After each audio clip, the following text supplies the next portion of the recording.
let's do your weak hand, which is your right hand. So this is the classic rotator drill as I teach it. You start on your side plane, you come across your front plane, and you go to the other side. Everything about it is all about the push and the pull and the tug, and then you come back to your home side.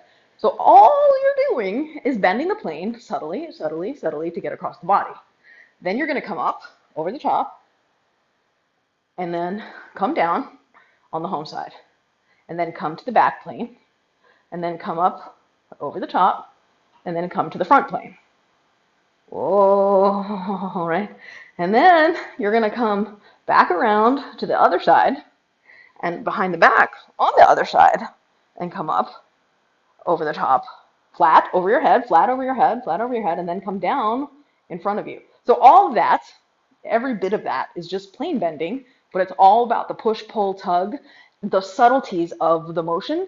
And I start there because although a figure eight is utilized in many ways much more significantly, I think the push and the pull and the tug and the tiny little subtlety that has you move this little itty bitty bit around you actually is the subtlety that allows you to have the control in the figure eight. There is no figure eight happening here. You're just doing a circle, right? But you're moving the circle to different planes around your body. This helps you understand that the planes are infinite around you, and it helps you understand the subtlety of the control necessary to get it in any one of the singular places, right? And hold it there, and what you need to do that.